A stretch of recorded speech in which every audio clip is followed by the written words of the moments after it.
அப்படி சொன்னாங்க. எதிர்க்கட்சி அதே நேரத்தில் முன்னாள் அமைச்சர் நம்முடைய தங்கம் தென்னரசு அவர்கள் பேசியது போன்றவற்றையெல்லாம் இன்றைய பள்ளி கல்வித்துறை அமைச்சர் சொன்னார். நான் கொஞ்சம் சத்தமாக பேசிட்டேன்.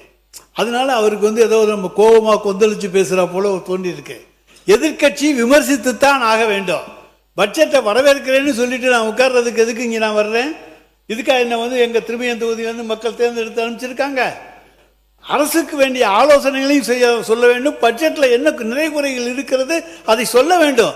அதுதான் எங்களுடைய கடமை. அந்த கடமையை தான் நாங்கள் செய்கின்றோம். மாண்பு உறுப்பினர் பேசியது அவைக்குள் நீக்கப்படுகிறது. மாண்பு பள்ளிக்கூடத்தில் அமைச்சர் அவர்கள் பேசுங்க. மாண்புமிகு சட்டமன்ற பேரவைத் தலைவர் அவர்களே, உங்கள் மூலமாக அண்ணனுக்கு சொல்கிறேன், அவர் சத்தமாக பேசலாம், சட்டத்தை குறித்து கூட பேசலாம். ஆனால் உண்மைக்கு புறமானதை பேசாமல் கொஞ்சம் உண்மையை பேசினால் நன்றாக இருக்கும் என்பது எங்களுடைய கோரிக்கை. அதே சமயம் பேசுகிற பேச்சு என்பது இரண்டு வகையான பேச்சு இருக்கிறது. ஒன்று, கையில் இருக்கிற அந்த குறிப்புகளை எடுத்து அதை வைத்து பேசுவது. இரண்டு, இதயத்திலிருந்து பேசுவது. இந்த இரண்டு வகையான பேச்சுகளையும் இந்த மதிப்பிற்குரிய மாமன்றம் பார்த்திருக்கிறது. மூன்றாவதாக ஒரு பேச்சு இருக்கிறது. அது வாதங்களை எல்லாம் எடுத்து வைத்து ஆக்கப்பூர்வமாக பேசாமல் ஒரு விதண்டாவாதமாக பேசுவது.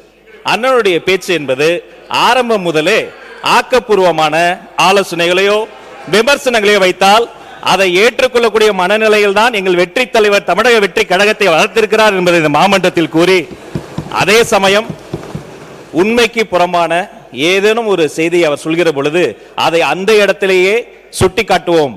நீங்கள் சொன்னதை போல எப்போதுமே நாங்கள் உரிமைக்கு குரல் கொடுப்போம், உறவுக்கு கை கொடுப்போம் என்பதை மீண்டும் அந்த உறுப்பினர்களுக்கு உங்கள் மூலமாக தெரியப்படுத்திக் கொள்கிறேன். நன்றி.